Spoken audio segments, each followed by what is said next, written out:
Hello, nerds. This is Let's Talk About Myths, baby!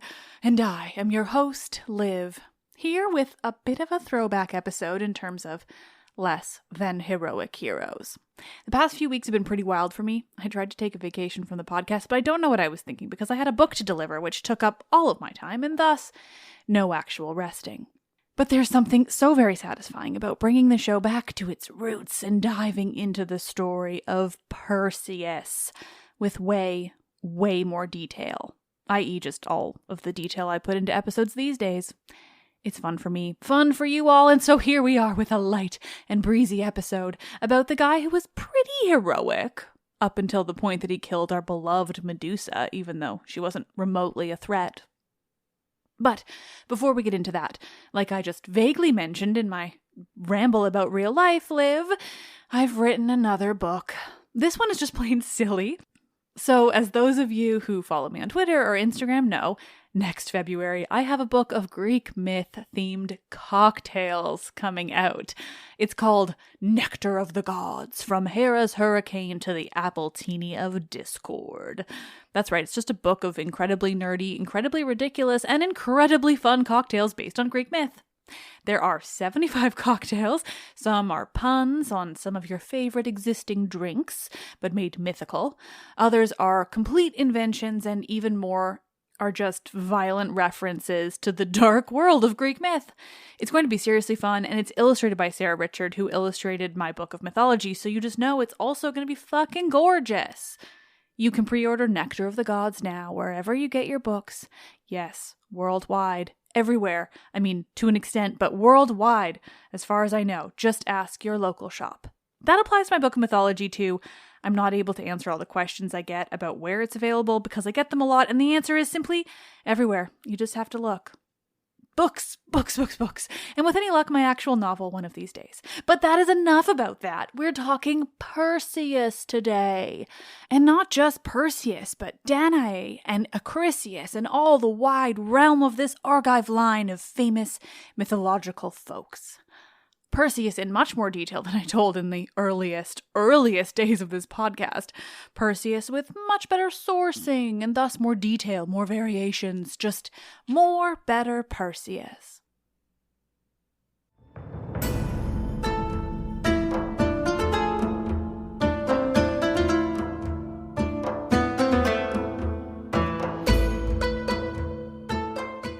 This is episode 135, Born of a Golden Shower, the somewhat heroic origins of Perseus.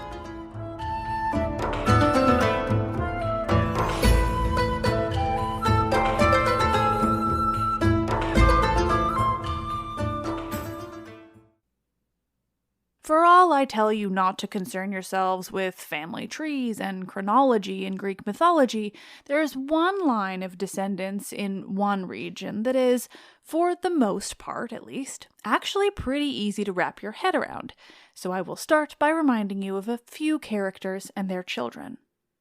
First, Io. Io was the woman, the nymph, who was unlucky enough to catch the attention of Zeus. She was the poor woman who was transformed into a cow, just so Zeus could see her more easily behind Hera's back.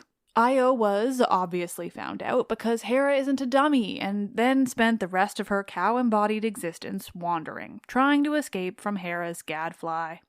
Eventually, she found herself in Egypt, where she became the maybe another great-grandmother of Danaus. Danaus, you may recall, was the father of the famous 50 Danaids, the daughters of Danaus, who did have their own 50 names, but whose 50 names I will not try to read to you today. We've covered them and their murderous, but I would say a bit righteous story. The Danaids eventually killed their 49 cousins, the sons of Aegyptus, after they were forced to marry the men against their will. Depending upon the story, these 49 Danaids who killed their 49 cousins were punished in the underworld, but there was one of each who escaped the death and the punishment. Hypermnestra and Lyncaeus fell in love at first sight, and so Hypermnestra didn't kill him. Or maybe she just didn't want to kill him and then they fell in love later, or maybe they never loved each other at all, but they did have children all the same. However their relationship went, Hypermnestra and Lyncaeus had descendants of their own, one of whom was a woman named Danae, the daughter of Acrisius and Eurydice, and no, not that Eurydice. Danae is the Argive descendant of Io who we're concerned with today. Another woman who encountered Zeus, though luckier than Io in that her entire life and future wasn't affected. Kind of. It was. Danae was born of Acrisius and Eurydice, and it wasn't long after his daughter's birth that Acrisius paid a visit to the oracle. Ugh, the oracle. It's been a while since we've encountered one of these moments, these instances where an oracular prophecy will no doubt come true, no matter what the person does to try to stop it from happening, no matter what horrible lengths they'll go to. Acrisius went to the oracle and he heard the prophecy. Like so many others, Acrisius learns that his grandson will grow up to kill him, that Danae will have a child, and that child will inevitably kill his grandfather, will kill Acrisius. And like so many others who hear prophecies like this, Acrisius tries to stop it from coming true, and in doing so, sets it all into motion. In an attempt to prevent Danae from ever even conceiving a child that would go on to kill him, Acrisius locks her up. The moment he returns to his kingdom in Argos, he has a special bedroom built for Danae, made of walls of bronze, a room that she will never escape and that no one can enter. It's absolutely horrifying, fancy and shiny, but horrifying.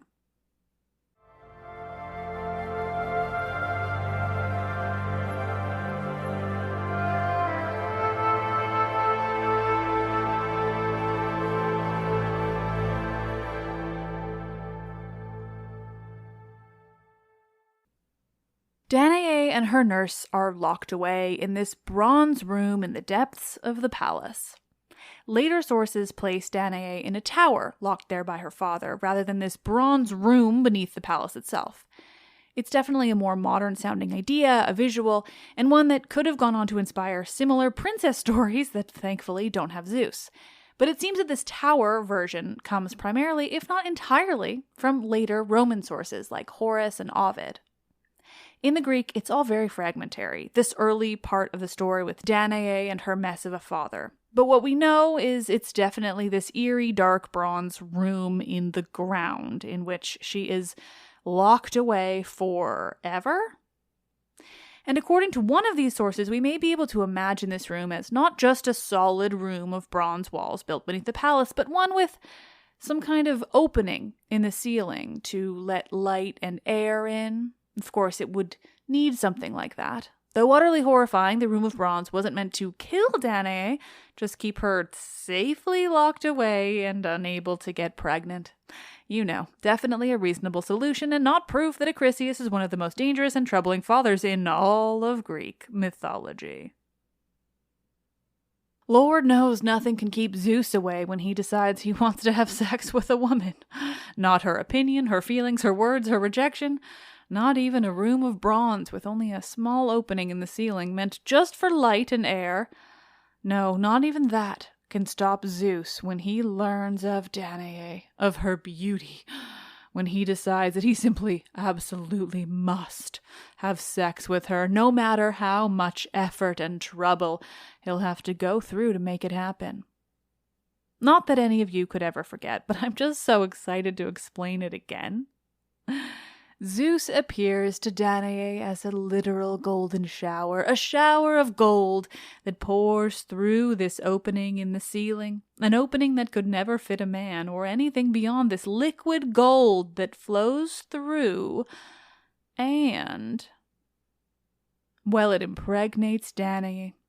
I don't think we need to go into the exact logistics there. You all have imaginations. Still, according to some, it actually isn't the gold that does the impregnating, but that Zeus uses his transformation into liquid gold simply to transport himself into this bronze prison, and once he's there, he transforms back into himself.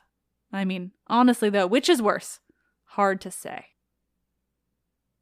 Now, I don't want to lessen how utterly horrifying this experience would be, but we don't know anything about how Danae felt about this, whether she welcomed it or whether it was deeply traumatic. So for lack of any information, we do just have to appreciate the most creative way to get around such an imprisonment. Zeus is nothing if not resourceful.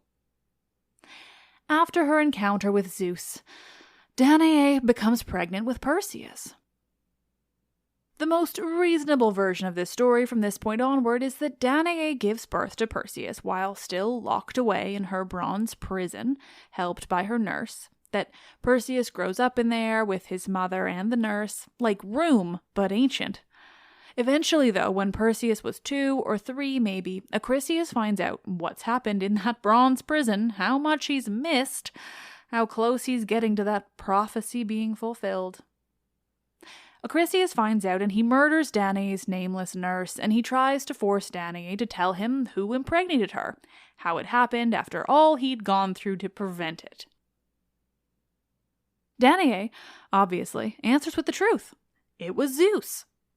The truth is the only believable response anyway. How would anyone else get access to her? But all the same, Acrisius doesn't believe Danae. They never do.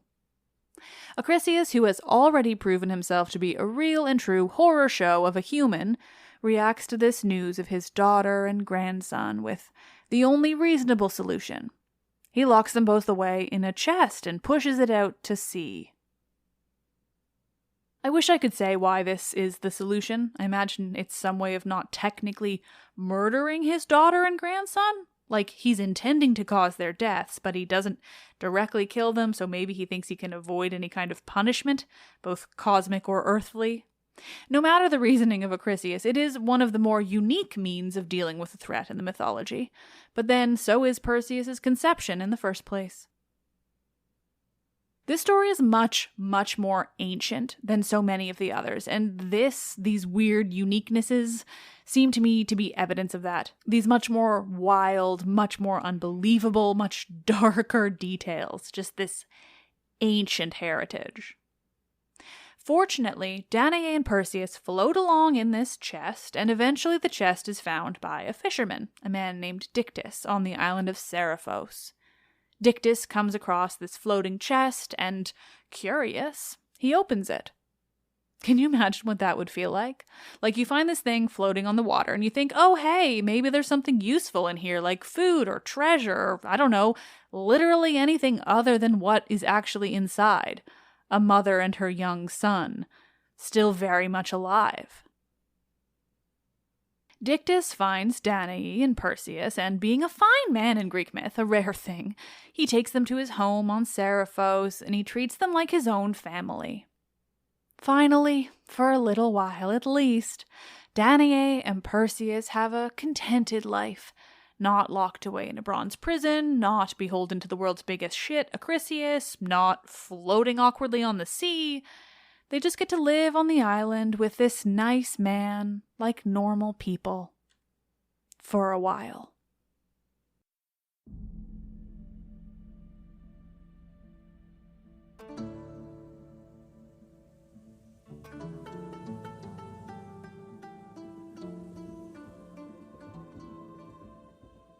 There was a poet who lived between the 6th and 5th centuries BCE, Simonides, who wrote a poem for Danae, a lament for the woman floating along in the sea with her baby and no way to help herself out of her tragic situation. It's just a fragment, but it's beautiful and one of the few pieces we have that's so dedicated to Danae and her experiences at sea with her child. And as luck would have it, there's even a copyright-free translation.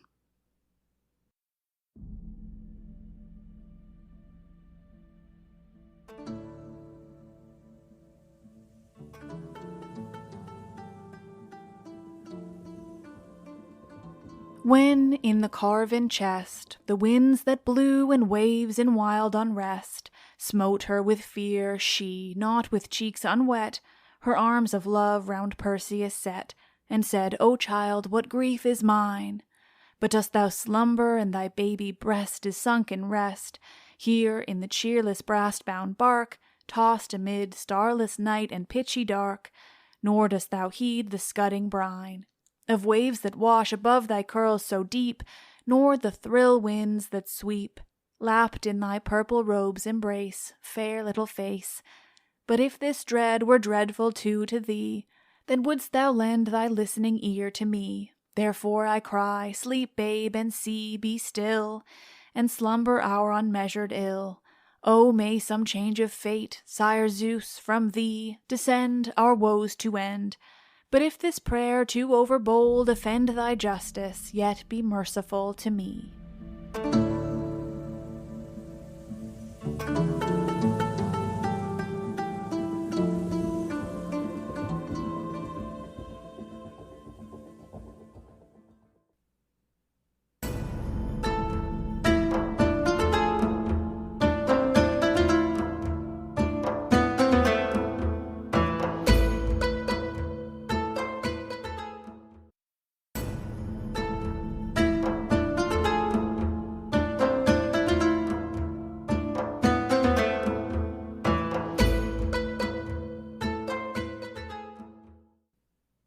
Danae and Perseus lived happily on Seriphos with Dictys for many years.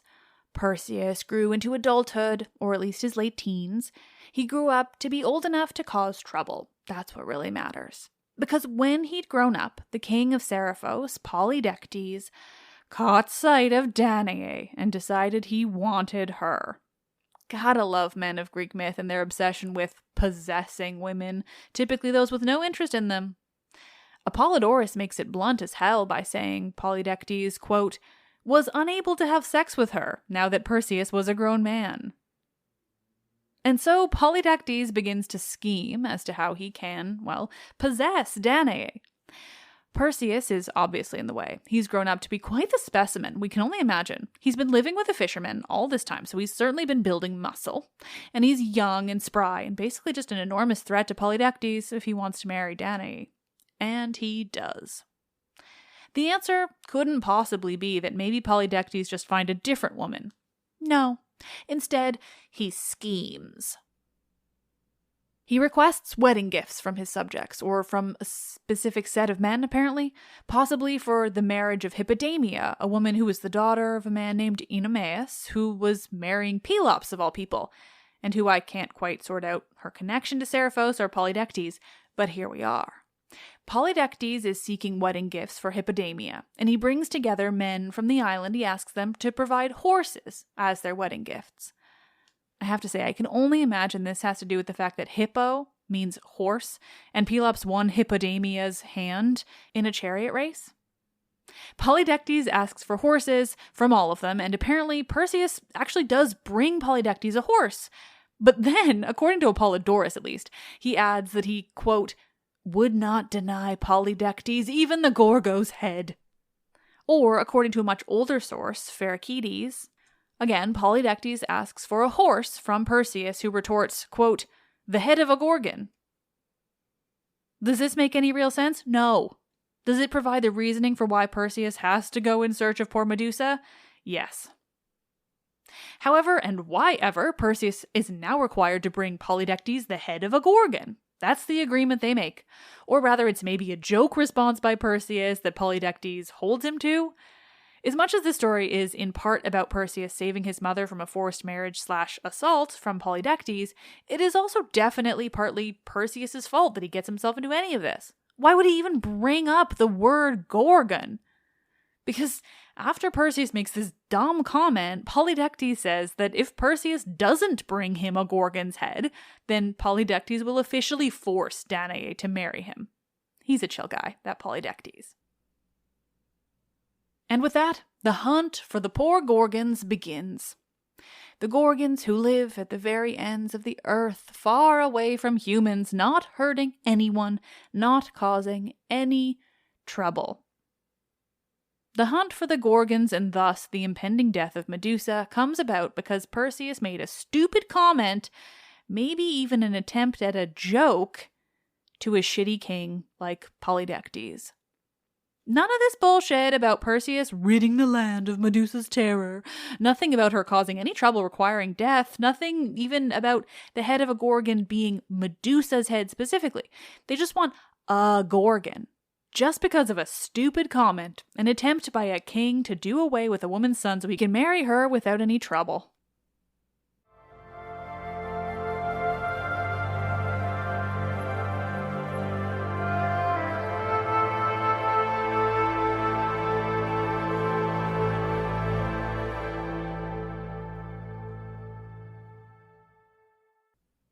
The story of Perseus and Danae is so old that there are so many variations, but none exist in their entirety. None answer all the questions raised by the individual details. They just piece together varied possibilities of the how and the why Perseus ends up in search of the Gorgon's head. Was it this entertaining exchange between Polydectes and Perseus in which he just says something stupid and has to follow through? Or was it more of a scheme on the part of Polydectes, because he certainly couldn't have predicted that Perseus would suggest he retrieve a Gorgon's head? Some bits and pieces suggest that Polydectes had in fact already forced Danae to marry him, that she was enslaved by him, that he was assaulting her regularly. Ugh. Lots of horrifying bits and pieces for why Polydectes was quite so awful, why Perseus needed to get to the Gorgons, why he needed to bring back one of their heads. When a story is so old and no versions exist where it's told from start to finish, there's a lot left to the imagination. Regardless of the details and the when they come in, we can gather that once Perseus set out in search of the Gorgons, Polydectes considered him already dead, and so this is when he forced Danae to marry him if he hadn't already. Not only was Perseus going in search of these Gorgons who were dangerous when threatened, but he had to travel to the edge of the world to reach them. This type of quest would kill almost anyone. Because it really is a quest. It isn't as easy as Perseus flitting off to the edge of the world where Medusa lives with her sisters, the other Gorgons. There's a lot to be done before he can get there. Perseus, meanwhile, is feeling a whole lot of, holy fuck, what have I done? Fucking dummy with his snarky Gorgon comment. Look what you've gotten yourself into, Perseus. He wanders the island of Seriphos wondering exactly that. Like, how in the fuck is he going to even get to the edge of the world where the Gorgons live, let alone actually kill one? He wanders the island all the way to the very farthest edge of Seriphos, where his prayers are answered, at least in part. According to one of the oldest sources we have on this, it isn't Athena who first appears to Perseus with help in his newfound and ridiculous quest, but Hermes. Hermes appears to Perseus and asks him what's wrong. You look a little glum, Perseus, almost like you just single-handedly fucked your life up pretty good. What's up? That's what I like to imagine Hermes said. Perseus tells Hermes what's up, what he now has to do because of a careless remark. Fortunately for Perseus, he's meant to be a Greek hero, and he's also the son of Zeus. Both of which are reasons we can assume contribute to the fact that he receives help from not one, but two Olympians. The first bit of help comes from Hermes, either in the form of him carrying Perseus to the first required quest location, or with the gift of Hermes' own winged sandals. It isn't entirely clear in the text sources, but Perseus is so often shown wearing Hermes' fluttery gear, so I think we can gather that one of Hermes' ways of helping Perseus was to just give him stuff. He's also given a sword, and according to later sources, but also the easiest explanation for how he ultimately kills Medusa, he's given a reflective shield from Athena. And so Perseus is on his way. He heads to the first location, itself far off in the west of the world, near its edge. He goes in search of sisters. Some say 2 and others say 3. Also daughters of the sea monster gods Phorcys and Keto, just like the Gorgons. But these ladies are a bit less threatening than the Gorgon sisters. They're the Grey Eye. 2 or 3 women who shared one eye and one tooth between them, tossing it between each other for whoever needs it in the moment, leaving the others blind and unable to speak, while the third has those vital items. The Grey were born old. They had gray hair and were sea monster goddesses who personified the sea foam itself. Though we hear of 2 or 3 sisters, we actually have 4 good names to attach to them. Danae, which means terrible, Enyo, warlike, Perseus, destroyer, and Pamphredo, she who guides the way. The Grey sisters are a real treat for next week.